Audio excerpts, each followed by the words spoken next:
बिस्मिल्लाहिर्रहमानिर्रहीम। अज़ीज़ तलबा, आज हम चैप्टर 13 करंट इलेक्ट्रिसिटी का टॉपिक हम सोर्सेज ऑफ करंट पढ़ रहे हैं। करंट के मतलब हम जान चुके हैं कि करंट क्या है। जब किसी भी कनेक्टर में चार्जेस फ्लो करते हैं, मूव करते हैं, तो करंट पैदा होता है। जब चार्ज मूव नहीं करता तो करंट पैदा नहीं होता। ये चार्जेस क्यों मूव करते हैं? हमने चार्जेस की नेचर पढ़ी है। एक पॉजिटिव अगर चार्ज आपके पास पड़ा है तो वो नेगेटिव चार्ज की तरफ मूव करता है।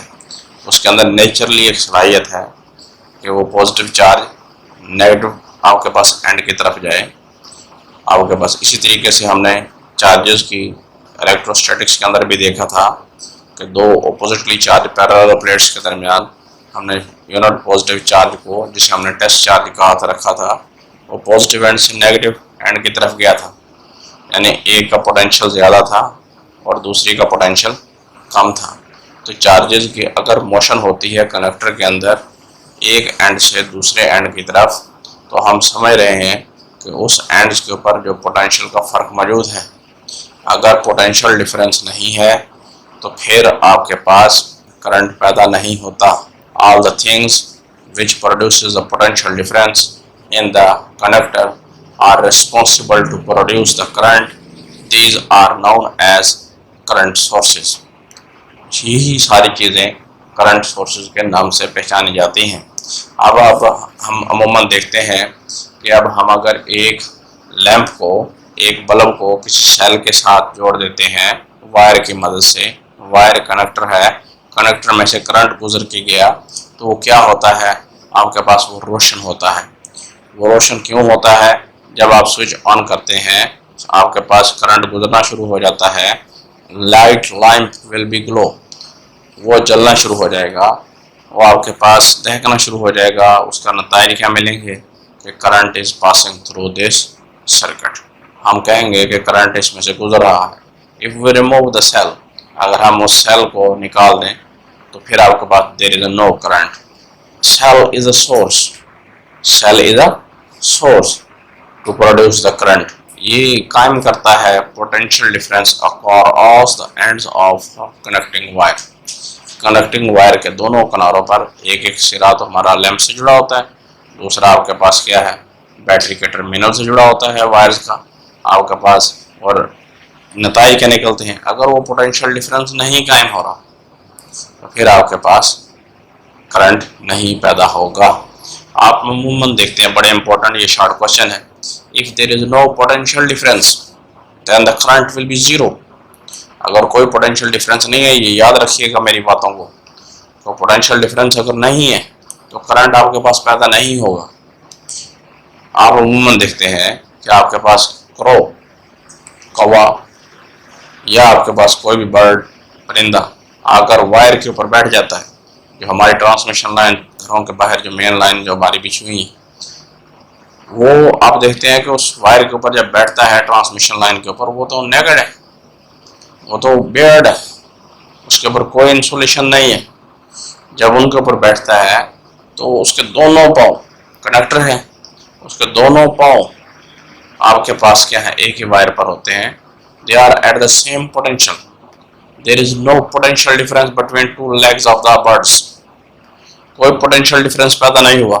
एज अ रिजल्ट ये किसी किस्म का कोई शॉक, इसको शॉक महसूस नहीं होगा, इसको कोई झटका नहीं लगेगा, इसको कोई करंट नहीं लगेगा, कोई स्पार्क नहीं आएगा, क्योंकि वो सेम पोटेंशियल पर है, करंट गुजरेगा ही नहीं, करंट पैदा ही नहीं होगा। अगर कोई दूसरी वायर के साथ टच कर जाए या दूसरी वायर के साथ परिंदा बैठा है वो उसके साथ टच कर गया है तो उसका पोटेंशियल और है, उसका पोटेंशियल हो रहा है, then there will be a blast. फौरन आप धमाका से सुनते हैं तो क्या होता है, suddenly current flow through the body और body can not bear this high potential, as a result it will burn out. ये वजह क्या बनी कि if there is a potential difference, अगर पोटेंशियल डिफरेंस है तो फिर करंट है। तो जो सोर्सेज ऑफ करंट हैं उनका काम क्या है, वो पोटेंशियल डिफरेंस क्रिएट करे। यानी every source of current converts आपके पास non electrical energy into electrical energy. जो इलेक्ट्रिकल एनर्जी नहीं है जैसे केमिकल एनर्जी है, आपके पास मैकेनिकल एनर्जी है, आपके पास लाइट एनर्जी है, आपके पास हीट एनर्जी है। इनको कन्वर्ट करते हैं किस में, जो सोर्सेज हैं वो आपके पास इलेक्ट्रिकल एनर्जी में, ताकि आपके अप्लायंसेस, आपके आलात चलें। तो वो जो सोर्सेज हमने बयान किए हैं, जो 4 मेजर सोर्सेज हम देखते हैं, बहुत सारे सोर्सेज हैं, उनमें से 4 हमारे पास सेल्स का काम क्या है, ये केमिकल एनर्जी को, किसको, केमिकल एनर्जी को किस में कन्वर्ट करते हैं, इलेक्ट्रिकल एनर्जी में। मैं ई लिख रहा हूँ, ई से इलेक्ट्रिकल और ई से एनर्जी। इसी तरह इलेक्ट्रिकल जनरेटर ये मैकेनिकल एनर्जी को, ME मैंने लिखा है, मैकेनिकल एनर्जी को कन्वर्ट करता है। इसकी आप क्या है, कॉइल को घुमाने का काम कर दें और ये आपको देगा इलेक्ट्रिकल एनर्जी। इसी तरीके से थर्मोकपल्स थर्ड सोर्स है। थर्मोकपल्स क्या है, हीट से, डिफरेंस ऑफ हीट के फर्क से आपके पास इलेक्ट्रिकल एनर्जी पैदा करता है। एक वायर को ठंडे पानी में रख दो, दूसरे को गर्म पानी में रख दो, वेरी लिटिल अमाउंट ऑफ आपके पास current will be detected by the galvanometer. इसको कन्वर्ट कर रहा है थर्मोकपल्स, हीट को किस में कन्वर्ट कर रहे हैं, इलेक्ट्रिकल एनर्जी में कन्वर्ट कर रहे हैं। अगर हम सोलर सेल्स की बात करें तो ये किसको कन्वर्ट करते हैं, सनलाइट हो, सनलाइट यानी लाइट को, जरूर नहीं कि सूर्य की ही रोशनी हो, आपके पास लैंप की भी रोशनी हो सकती है, किसी तरीके से भी आप लाइट को कन्वर्ट करते हैं। मेन ये है हमारे पास, लाइट विल बी आपके पास transferred into electrical energy. These are 4 major sources commonly we used in our life. These are the 4 sources which converts the other types of energies into electrical energies. Effects of current. Next अगला topic हमारे पास है जिसको हम देख रहे हैं, What will be the effect when current passing through the connector? अमूमन short question में आता है, enlist the effects of current। आपने नाम लिखने होते हैं, 3 नाम लिखने हैं। फर्स्ट आपके पास है हीटिंग इफेक्ट, सेकंड आपके पास है मैग्नेटिक इफेक्ट और थर्ड है आपके पास chemical effect. What is heating effect? Heating effect क्या है? हमने एक बात पढ़ी थी, करंट किसी भी कनेक्टर में जब गुजरता है, ये करंट में बात पढ़ी जब हमने करंट की स्टडी, तो उनमें क्या था, electron will collide with other atoms, other आपके पास electrons, as a result they transfer the energy, they will also move. As a overall आप क्या देखते हैं, kinetic energy of the electron, जो पार्टिकल्स इन द कंडक्टर जो भी मौजूद हैं आपके पास, एटम्स हैं, आयंस हैं, इलेक्ट्रॉन्स हैं, जो भी आपके पास कंडक्टर में मौजूद हैं, तो वो रिजल्ट क्या मिलता है आपको, उनकी काइनेटिक एनर्जी बढ़ती है। When kinetic energy will be increased, temperature will be increased, temperature will be increased, heat will be produced.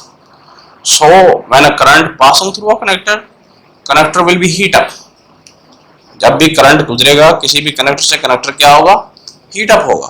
हम ऐसे कनेक्टर लेंगे जिनमें से करंट गुजरे और वो हीट अप हो, और ऐसे कनेक्टर जो ज़्यादा हीट अप हो उनको हम अपने मकासद के लिए इस्तेमाल करेंगे, उनसे हम फ़ायदे उठाएंगे।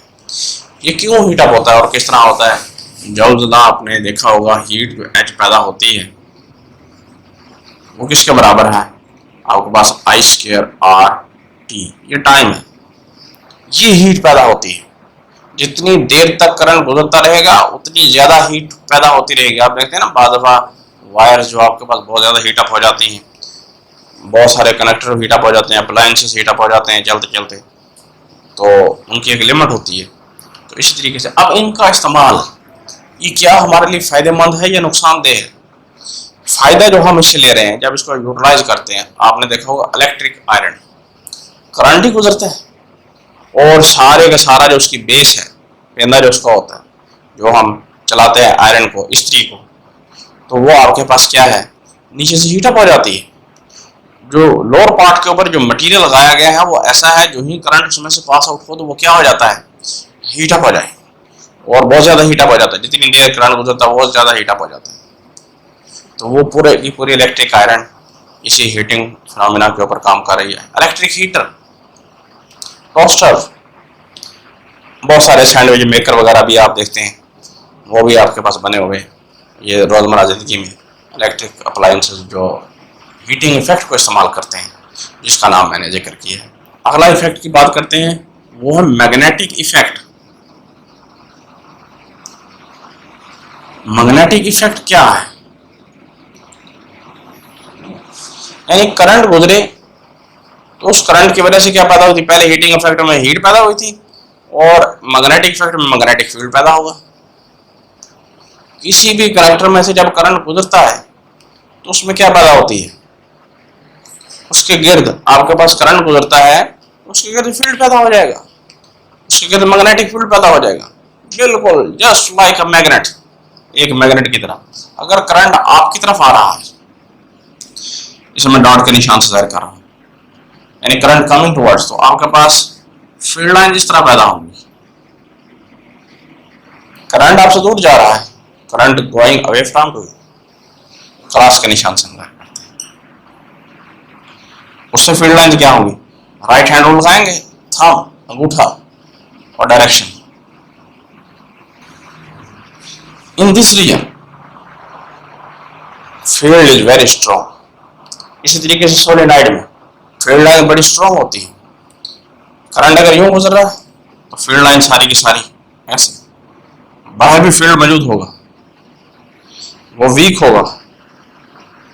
और इनसाइड क्या होता है? फील्ड लाइन हमेशा किस सिम से किस मीनार से साउथ की तरफ होती है, तो बाहर भी फील्ड आपके पास मौजूद होगा। ये फील्ड लाइंस हमारे पास जाहिर होंगी। और inside the solenoid field lines are very strong.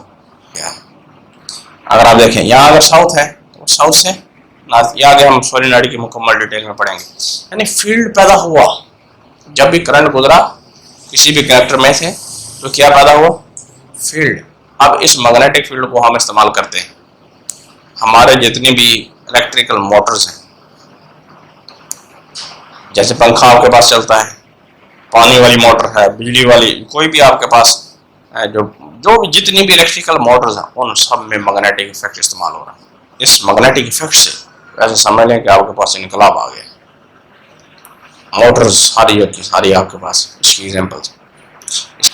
अब मैं जो तीसरा इफेक्ट दिखा रहा हूँ वो है केमिकल इफेक्ट। यानी करंट गुजरने से केमिकल इफेक्ट भी पैदा हो सकता है। थोड़े तवज्जो से बातें सुनिए।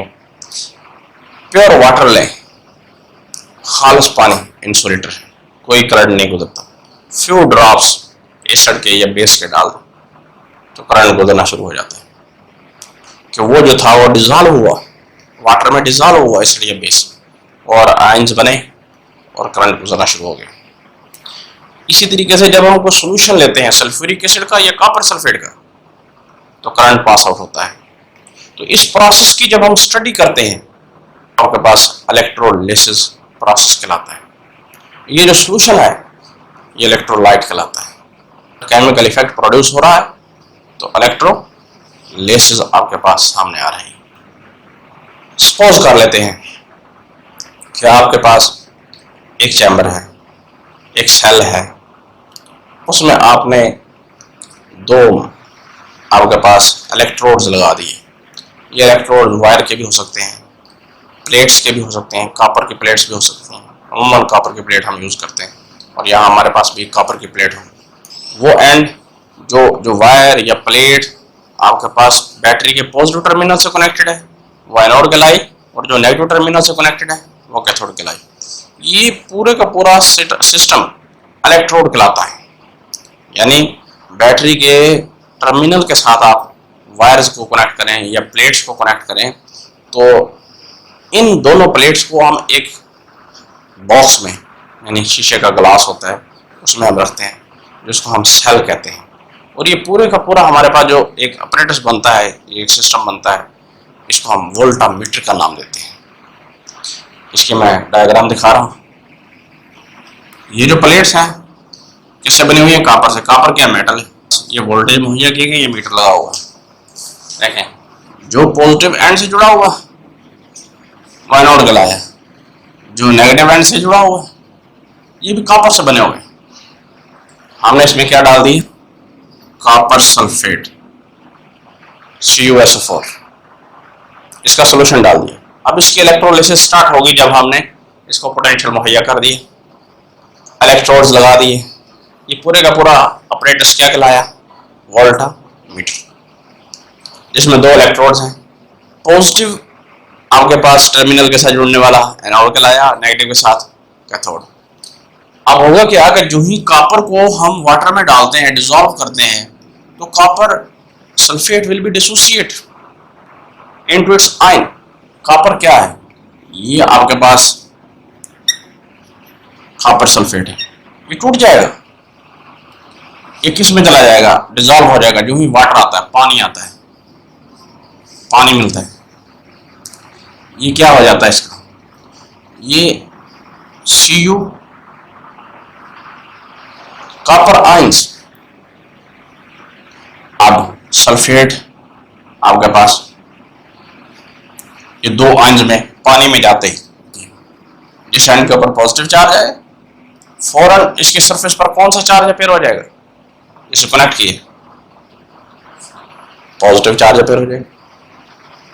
जिस प्लेट को आपने नेगेटिव से कनेक्ट किया, उस पर नेगेटिव अपेयर हो जाएगा। तो कॉपर आयन किसकी तरफ मूव करेगा, इस प्लेट पर नेगेटिव चार्ज है, जिस प्लेट पर नेगेटिव चार्ज है जब उसकी तरफ गया तो इसने क्या करने, 2 इलेक्ट्रॉन उस प्लेट से लेने, क्योंकि नेगेटिव चार्ज उसकी सरफेस पर आया खड़ा और उसके साथ स्टिक कर जाएगा, एयर बैठ जाएगी किसकी, कॉपर की। अब जो दूसरा है पॉजिटिव वाला, सल्फेट आयन आएंगे, कॉपर के साथ मिलेंगे, उसे डिसॉल्व कर देंगे, कॉपर सल्फेट बना देंगे। ये बिल्कुल ऐसे जैसे सिगरेट नहीं होती, दहक रही होती और उसकी राख बनती जा रही होती, वो प्लेट एंड होती है। ये प्रोसेस उस वक्त तक चलता रहेगा जब तक ये आपके पास इलेक्ट्रोड खत्म नहीं हो जाता। ये रिएक्शन हमारे पास किस पर हुआ, कैथोड पर, नेगेटिव टर्मिनल के साथ जुड़ी हुई थी, कैथोड थी। जो रिएक्शन हमारे पास एनोड पर हुआ, एनोड डिसॉल्व होता गया, उस वक्त तक चलता रहेगा जब तक कॉपर सल्फेट आयन मौजूद है। और आपके पास अगर आयन की बहुत सारी तादाद है, क्योंकि सोल्यूशन जब हम बनाते हैं तो उस वक्त तक जारी रहता है जब तक ये आपके पास एनोड खत्म नहीं हो जाएगा। खास तौर पर नजर आ रही है प्योर कॉपर कैथोड के ऊपर, प्योर कॉपर डिपॉजिट होती जा रही है, इकट्ठी होती जा रही है, इसको हम इलेक्ट्रोप्लेटिंग भी कहते हैं। अमल से हमें ये बात वाज़ेह हो रही है कि हम एक लेयर कॉपर की जिस तरह ये चढ़ा ली, प्योर कॉपर हमने एक्सट्रैक्ट कर ली, इसी तरह हम कोई भी मेटल, ठीक है, इलेक्ट्रोलिसिस के प्रोसेस से गुजारते हुए उसको दूसरी मेटल के ऊपर चढ़ा सकते हैं, कोटिंग कर सकते हैं, उसकी कोटिंग कर सकते हैं। जब हम किसी एक्सपेंसिव मेटल को, जैसे गोल्ड है, सिल्वर है, दूसरी मेटल के ऊपर कोट करते हैं, तो ये प्रोसेस हमारे पास क्या कहलाता है, इलेक्ट्रोप्लेटिंग कहलाता है। अमूमन शॉर्ट क्वेश्चन में आ जाता है व्हाट इज इलेक्ट्रोप्लेटिंग, एक्सप्लेन। इसके साथ ही आज का हमारा लेक्चर खत्म हुआ। अच्छे तरीके से इसको याद कीजिएगा।